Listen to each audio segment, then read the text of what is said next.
FM радиосу Кыргызстандын бардык аймактарында. Бишкек шаары FM 90.2, Талас FM 90.3, Жалалабад FM 100.5, Нарын FM 98.7, Ысыкын FM 92.6, Ош FM 105, Баткен FM 101.5 тынчтыгында.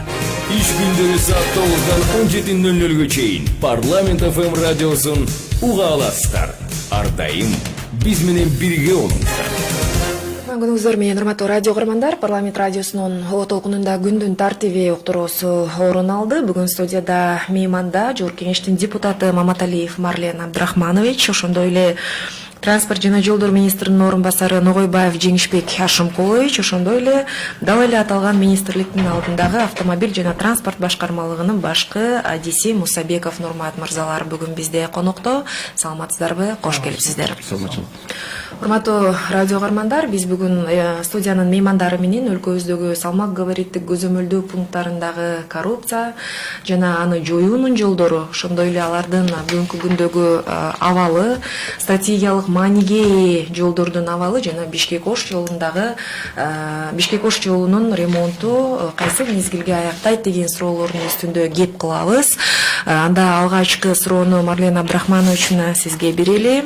Ушул жакынкы күндөрдө сиз демилге келип жаткан мыйзам долбоору жүзөгө ашабы деп тилек кылып турабыз. Бул ушул салмак өткөрүү пункттарындагы бир ишти жакшыртууга багытталган мыйзам долбоорлорунун бири экен. Алгач ушул мыйзам долбоорунун маанисине, жагдайына токтоло кетсеңиз. Сиз өзүңүз туура белгилеп кеткендей, азыркы учурда биздин өзүбүз көрүп турабыз жолдордун акыбалы 4,5 миллиард долларга чейин биз карыз алып отурабыз. Ошонун 2,5 миллиардына жакындыгын биз ушул жолдорго сарптадык да. Бирок ошол эле учурда бир дагы азыркы учурда бир жолубуз аягына чейин чыга элек да. Ошол эле Бишкек-Ош жолун карай эле, Нарын-Төрү-Карт жолун карай эле жана башка кайсыр бир жолду алсаңыз толугу менен аягына чейин курулбай бүтүп, бирок ошол курулган жактарыбыз азыркы учурда бузулуп отурат да. Анан ошонун эми биринчи негизи ал туура ошол кандайлык качество менен курулду, курулбады деген маселеси туулат.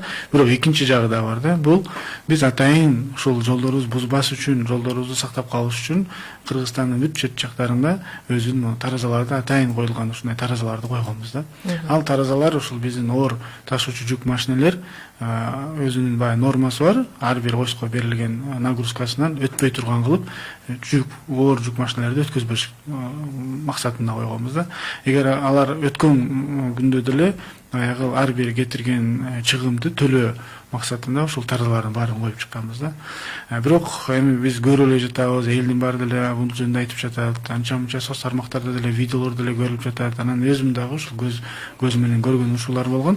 Биздин тилекке каршы ал таразалар так өзүнүн максатына жетпей, өзүнүн функциясын аткарбай, ал жерде бир топ ушундай коррупциялык маселелердин алкагында жана башка уюштуруучулук эмес, мындай толук уюштура албай турган жумуштардын алкагында азыркы учурда ошол машинелерибиз оор жүктөр менен осевой нагрузкадан аштырып өтүп аткан учурларды көрүп атабыз. Эми ошонун алкагында мына жолдорубуз бузулуп келатат деп мен толук айкын айта алам. Ошолордун баардыгын кантип азыр жокко чыгарсак, кантип ошол максатыбыз, эң негизги максатыбыз эмне үчүн таразаларды койдук эле, ошол таразалар өз максатына жетип атабы жана биз ошонун алкагында өздүн жолдорубузду сактап калып атабызбы деген максаттын негизинде ушул ойлонуп туруп ушул азыр мыйзамды киргизип жатабыз, сунуштап жатабыз. Ал азыр коомдук угууда турат. Кудайым буюрса жакынкы күндөрдө палатага киргизебиз жана өткөзүп алсак, мен толук ишенем, ушул мыйзам иштеп кетсе, биз өзүбүздүн жолдорду сактап калабыз депчи. Жакшы. Жеңишбек Хашимкулович, эмне үчүн бүгүн салмактык көзөмөлдөө пункттары өз ишин баягы милдеттүү жана так аткара албай жатышат? Марлен мырза туура айтат, биз бүгүн социалдык тармактар аркылуу жана башка көптөгөн баягы каналдар аркылуу мыйзам бузулган учурларды көп эле кездештирип жүрөбүз. Анын кесепетинен мына жолдордун бир топ бузулганына көз салып жүрөбүз да. Жолдор транспорт министрлиги кандай чараларды көрүп жатат бүгүн аталган иш менен күрөшүүдө? Рахмат. Адилеттүү ишин айтып коюш керек. Мына биз бүгүнкү көрүп аткан көрүнүштөр мындан бир 5-6 жылкы мурунку абалга салыштырмалуу мен айтсам болот, бир топ жакшырды деп муну айдоочулар деле, биздин элдер деле муну уже баамдап көрүп атат. Бирок Марлен Абдырахманович айткандай, мунун таптакыр жоюп салуу же болбосо түбүнө чейин баарын кыркып салуу азырынча мүмкүнчүлүк болбой жатат. Дегенде анча мынча жанагындай адамдык фактылар, ошо адамдын ошо кийлигишүүлөрү болгон жерлерде бул ушундай нерселер боло берет экен.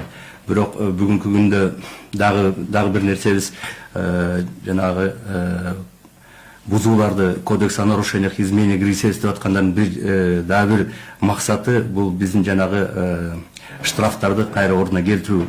Бүгүнкү күндө ал штрафтар жок болуп, биз только жанагы жолдун кайра калыбына келтирүү максатында акчаларды чогултуп аткандыктан болуп атат. Бирок мен ойлойм, бул инициативаны, бул проектини биз толугу менен колдойбуз. Мына бүгүнкү күндө урматтуу депутат айткандай, азыр министерстволорго согласованияга жибергенбиз. Биз транспорттун атынан, транспорт министрлигинин атынан көп заключениялерди алдык. По-моему, акыркы 1 же 2 министерствонун эле ошол заключениясы калды. Коомдук угуу болот. Албетте муну талкуудан кийин киргизебиз деген ойдобуз. Айта кетчү нерсе, 10 сентябрда комитеттин транспорт комитетinin жогорку кеңешинде болгон жыйынында ушул сөздү мен дагы айттым эле. Бул прессага да чыкты эле, что биз ушул штрафтарды биринчиден оңголуктуу кылып, жанагындай адам баласына анча мынча баягы сестенте тургандай өлчөмдө киргизсек деп.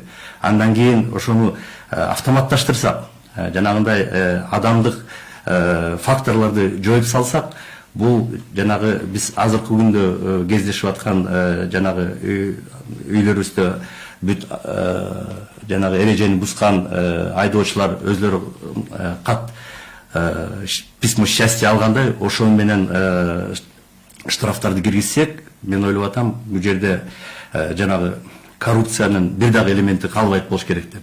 Мен дагы буга макулмун. Биз бул темага кайрылабыз. Бирок Жеңишбек Ашымкович, ушул сиздерге баягы маалыматтар келип түшүп атат да, ушундай өлчөмдөн өзүнүн нормасынан ашык алып өтүп атат. Салмак көзөмөлдөө пункттарында ушундай көйгөйлөр болуп атат деген бир расмий жана расмий эмес билдирүүлөр келип түшүп, сиздер бир чараларды көрдүңүздөрбү? Биз ушул суроого жооп ала алган жокпуз сизден. Туура.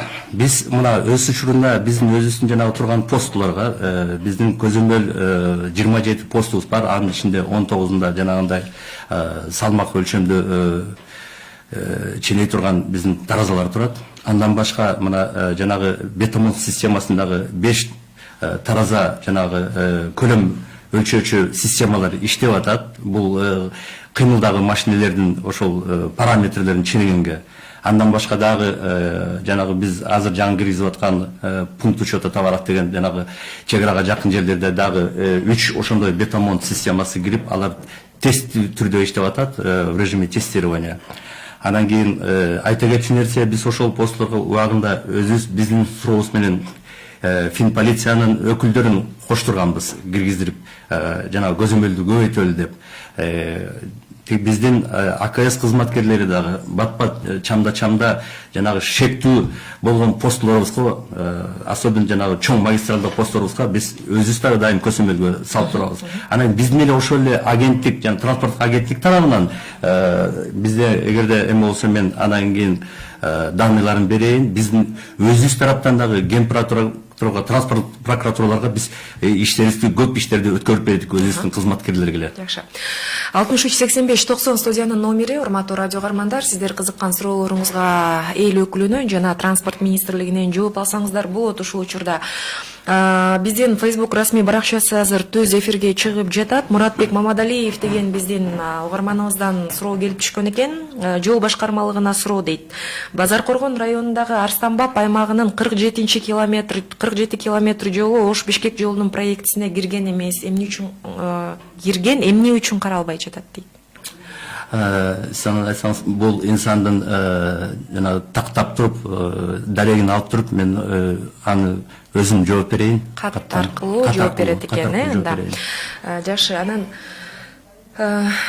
сизге Нурмат мырза мындай суроодо, сиз ушул автомобиль транспорт башкармалыгында башкы адис экенсиз да, бүгүнкү күндө өлкө аймактарында канча салмак габариттик көзөмөл бар жана алардын абалы кандай болуп атат бүгүн? Сиздер аркылуу жеринен барып көрүп, таанышып, өз учурунда кандай иштерди аткарып жатат министр, транспорт жана жол министрлиги? Азыркы учурда Кыргызстандын аймагында 27 транспорт көзөмөл пункту бар, анын ичинен 19-унда салмак габариттик таразалар орнотулган.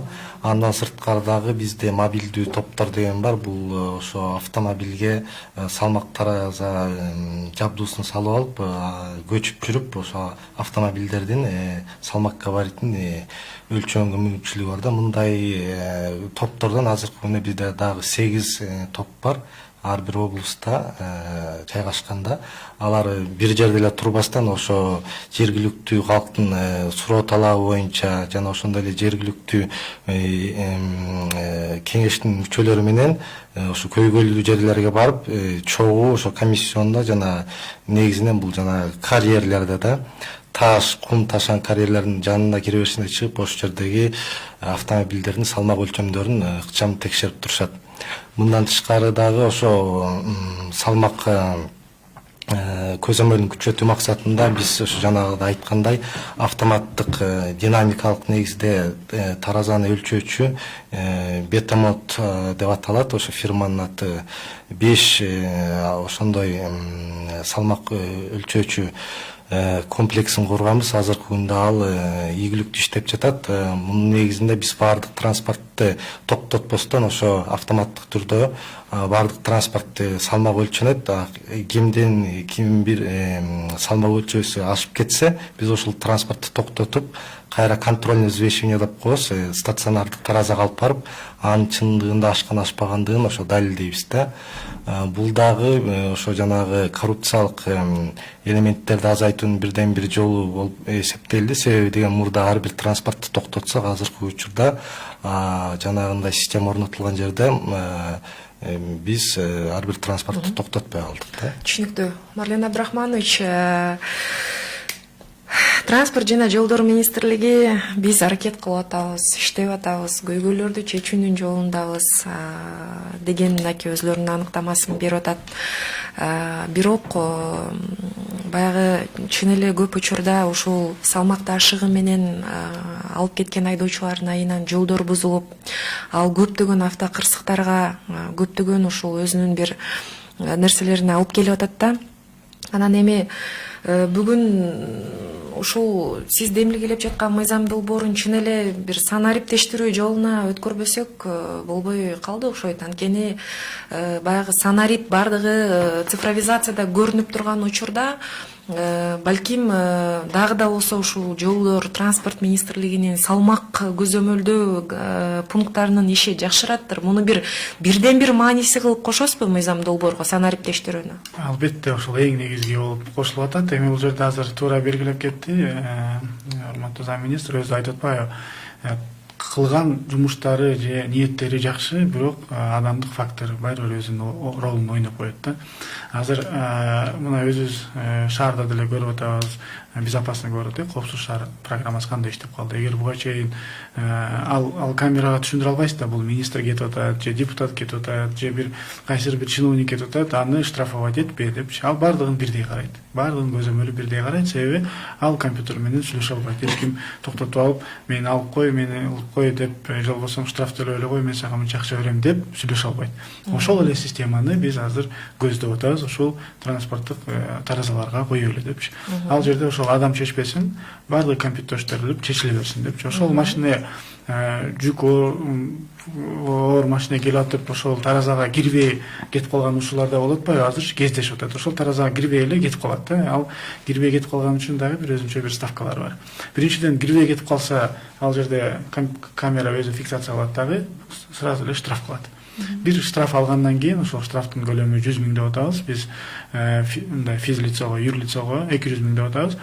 Бир эле ошондой кирбей, таразага кирбей кетип калган жарандын үйүнө жанагы письмо счастья келгенде мен ойлойм ал экинчи жолу эч качан андай бузууга барбайт. Бул биринчиси. Экинчиси, таразага кирген күнү деле ал жерде таразада отурган биздин транспорттун кызматкерлери шешпейт. Ал жерде ошол жерде эле таблого айтып турат: сиздин перевесиңиз мончо килограмм же тонна, сиз кайтарылып келип жүктүңүздү төгүп келиңиз, болбосо сизге 100 000 сом айыппул каралат депчи. Ал эгер кааласа барып кайра төгүп келет, болбосо өтүп кете турган болсо андага дагы 100 000 сом айыппул төлөнөт. Анда мен ойлойм экинчи жолу дагы ал дагы мындай уже жолго барбай калат депчи. Мен ойлойм ошонун иретинде, ошонун алкагында баардыгы тартиптештирип калат дагы. Мындан ары фирма болобу, жеке ишкер болобу, өз кызыкчылыгын ойлобой, мамлекеттин кызыкчылыгын ойлоп, мындан ары биз дагы кредит алып берип, кайра эле жолдорубузду оңдой бербей, карызга баарыбыз бата бербей, ойлойм ошол курулган жолдорубуз түбөлүк биздин ошол өзүбүзгө, биздин муундарыбызга дагы иштеп келет деген ушундай жакшы ниет менен кылып атабыз да. Жакшы. Жеңишбек Ашымкович, мына ушул Кара Балта өткөрүү постунда ар бир өткөн машинеден 50 сомбу же 25би ушул такталбаган маалымат, бирок өлчөмүндө бир акчаны төлөп өтөбүз да, Ошко таласка баратканда. 45 сом да. Жеңил машина. Жеңил машинелер. Ошол жактан түшкөн акча бүгүн каяка кетет? Ошол биздин жүргүнчүлөрүбүздөн түшкөн акча. Анткени көп учурда баягы мына бизге да суроолор келип түшкөндө бюджетке кетеби, Минтрансқа кетеби, же жолдорду оңдогонго кетеби деп ушуну мына угармандарга так айтсаңыз, ошол биз төлөп өткөн 45 сом бир күндө акта бир 1000ге жакын машина өтсө керек, нары дагы бери дагы каяка кетет бул акчалар? Да, бул жанагы ар бир өткөн жеңил машинелерде 45 сом, анан кийин жана жүк ташыган машинелерге же болбосо импорттук машинелерге ар кимдин өзүнүн ставкасы бар.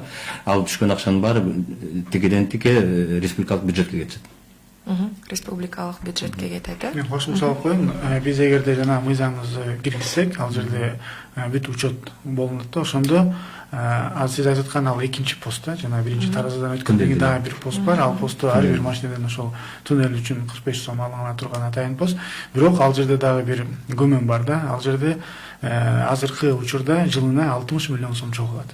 60 миллион сом дейм, ошол бөлүп көрсөңөр примерно азыркы уже өтүп аткан машиненин статистикасына дал келбейт да. Ал жерде да мен ойлойм эки эсе, жок дегенде 1,5 эсе бир чогултса болот эле да. Себеби ал жерде эми дагы эле адамдык факторлор кездешүүдө.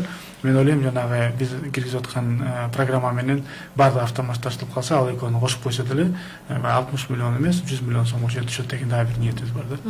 Мен кошумча айта кетчү нерсе, бул жана ошол биздин туннелдин астында турган пост автоматизированный шлагбаум деп коебуз.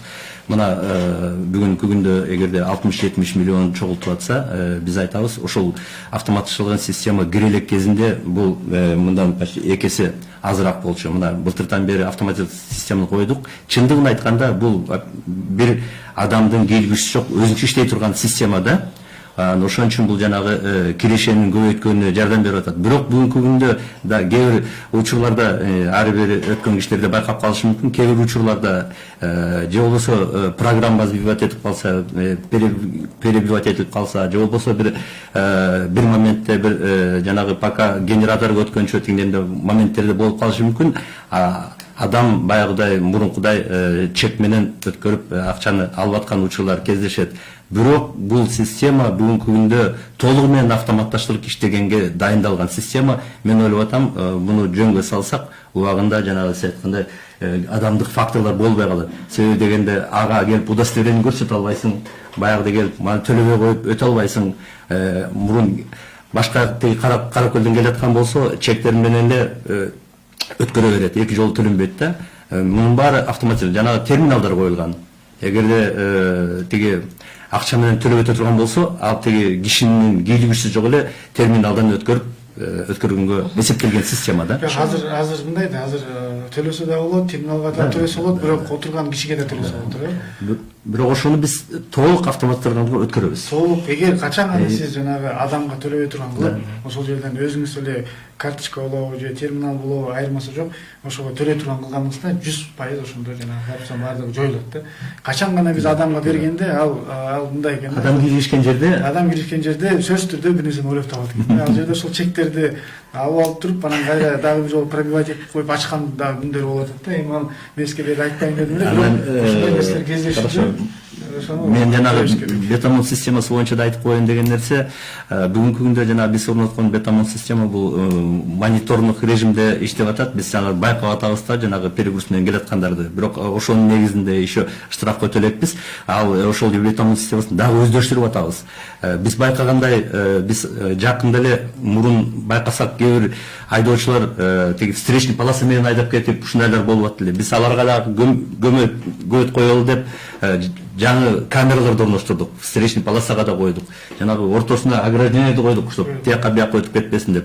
Дагы бир нерсе жанагы Марлен Абдрахманов айтып аткан системаны киргизиш үчүн мен ойлоп атам, жанагы ар бир биздин бетамон постубуздан кийин бир 20 метрден кийин болобу, 50 метрден кийин болобу чоң монитор коюп, телевизор коюп туруп, биз ошол жерден жанагы перегруз менен өткөн киши өзүнүн перегрузун көргөндөй болсун деп атабыз. Себеби биз азыр жанагы безопасный город тургандай болуп атабыз да. Биз нарушение кылып кете беребиз, биз даже билбейбиз. Бизди тиякта фиксация болуп, бизге уже штраф кеткенин.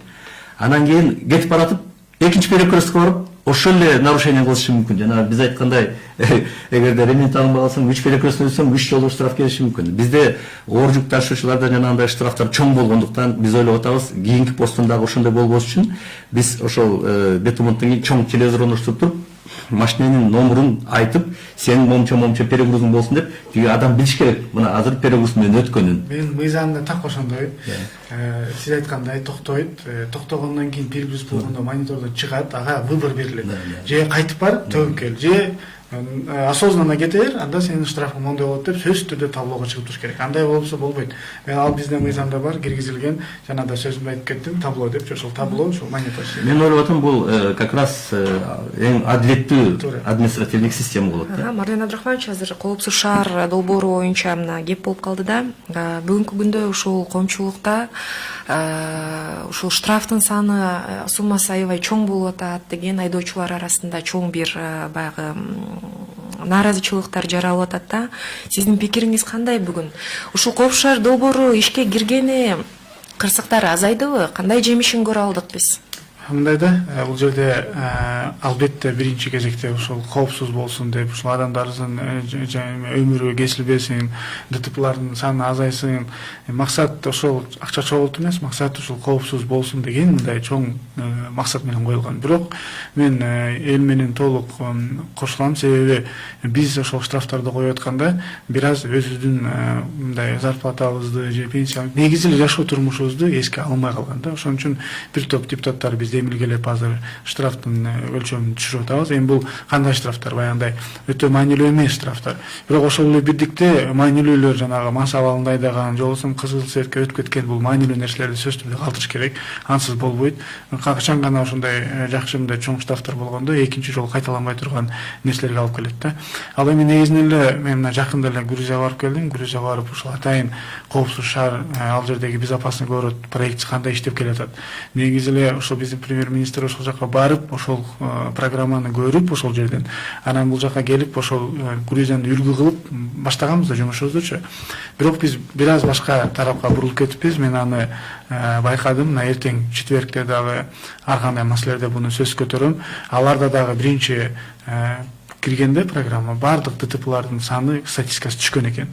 Бирок кайра көтөрүлүп кетиптир.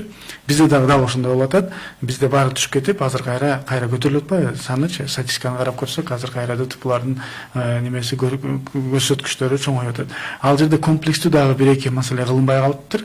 Мен ошону мына четверг күнү азыр айтып чыгам. Кудай буйрса ошол багытта барсак, бизде кайра ал дагы ордуна келип, кайра ошол статистика азаят деген бир жакшы үмүттөмүн. Негизи эле толук айкын карап көрсөк, биз азыр бир гана ошол машинелердин нарушениясына караган система болуп калды да. А Грузияда бул негизи эле бардык коопсуздук системаны, ошол адамдардын аэропорттон эле башталат экен. Киши келди, ошол киши кандай киши? Интерполдо жүргөн киши эмеспи, террорист киши эмеспи, ал керек болсо подозрительный киши болсо шаар ичинде анын артынан камералар эле карап жүрүшөт экен да. Коомдук жерлерде камералар бар экен, эгер кандайдыр бир уурулук болсо, же бирөөнү урган бир мушташ же кандай бир коомдук нарушениялар болсо, ошолордун баарын фиксация кыла турган камералар коюлган да. Мен айтайын дегеним, бул бир гана машинелерде элден машиналарга багытталбаш керек. Бул негизинен эле бардык негизинен эле ошол МВДнын жумушун алып баруу үчүн, коомдук тартипке келтириш үчүн комплекстүү иш алып барыш керек. Биз ошол жактан бир аз калып калып атабыз. Марлен Абдрахманович, бул соңку суроо болсун. Мынакей өзүңүз жогоруда айттыңыз, ошол 2,5 миллиардтай акча жолго бөлүнөт экен. Бүгүнкү күндө бир топ инвестициялар келип атат жолубуз үчүн, бир топ каражаттар келип атат. Жолдор министрлиги деле аракет кылып жолдорду салып, бирок убагында бүтүүдөн бир аз кечеңдеп бүтүп атат жолдор. Эми ага объективдүү жана субъективдүү себептер болсо керек. Сиз эл өкүлү катары, мына элдин үнүн жеткирген депутат катары, бүгүнкү күндө транспорт жана жолдор министрлигинин ишмердүүлүгүнө кандай баа бересиз? Бул соңку суроо болсун. Эми негизи багыты, максаты түшүнүктүү, бардыгы эле коррупция кылам деп иштебейт деп ойлойм. Бардыгы патриот сезимдер менен, чын дили менен иштейт деп. Ушул Минтрансты мен четинен эмес, ичинен жакшы тааныйм бардыгын. Бардыгына ишенич бар. Бирок комплекстүү түрдө караганда азыркы учурда эми 5 деген оценкадан карап көрсөк, мен азыркы учурда 3 деген эле оценканы бере алат элем.